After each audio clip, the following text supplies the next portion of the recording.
নারায়ণগঞ্জের সোনারগাঁও থানায় কথিত স্ত্রী ধর্ষণ মামলায় হেফাজত ইসলামের সাবেক নেতা মামুনুল হক জামিন পেয়েছেন। দুপুরে নারায়ণগঞ্জ নারী ও শিশু নির্যাতন দমন ট্রাইব্যুনালে হাজির হয়ে জামিন আবেদন করলে বিচারক নাজমুল হক শ্যামল ১,০০০ টাকা বন্ডে তার জামিন মঞ্জুর করেন। এর আগে গত মঙ্গলবার মামলার ধার্য দিনে আদালতে হাজির না থাকায় তার বিরুদ্ধে গ্রেফতারি পরোয়ানা জারি করা হয়। ২০২১ সালের ৩ এপ্রিল নারায়ণগঞ্জের সোনারগাঁওয়ে রয়্যাল রিসোর্টে কথিত স্ত্রী সহ অবরুদ্ধ হন মামুনুল হক। পরে ওই রিসোর্ট ভাঙচুর করে মামুনুলকে ছিনিয়ে নেন তার অনুসারীরা। একই বছরের ১৮ এপ্রিল মোহাম্মদপুরের জামিয়া রহমানিয়া আরাবিয়া মাদ্রাসা থেকে তাকে গ্রেফতার করে পুলিশ।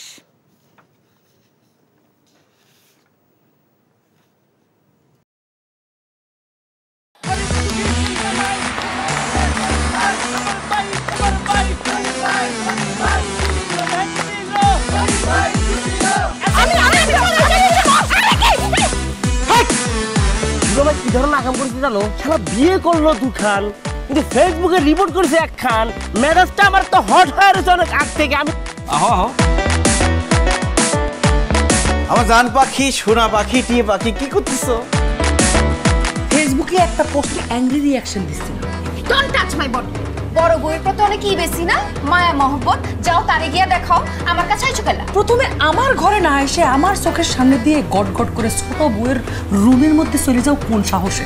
আমি ভাবছিলাম তুমি বড় বউ বড় বইনের মতো থাকবা, কিন্তু তুমি বাইরে হইছো আস্তে একটা ডাইনি বুড়ি। আমি সাক্ষাৎ ডাইনি আর তুমি সোনার ময়না পাখি। এই চুপ করো। ওরে খোদা, কান্না কাসুল। গুলশান বনানীর মায়েরা যেমন চুল কালার করে না, আমার তো মনে হইতেছে গনি মিয়া কোনো গুলশান বনানীর মডার্ন মাইয়ার প্রেমে পড়ছে। আমি জীবনে বিয়ে যদি করি একখান করবো দুইখান করবো না। তোর তিনটা আমার করব।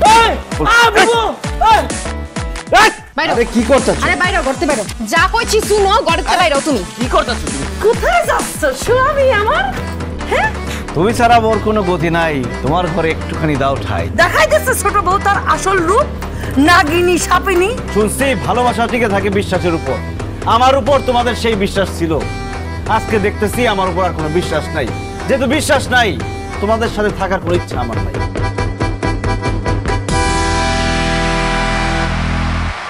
এখন জন্ম সনদ দিয়ে খোলো বিকাশ স্টুডেন্ট অ্যাকাউন্ট। নিজের বিকাশ নিজে কর।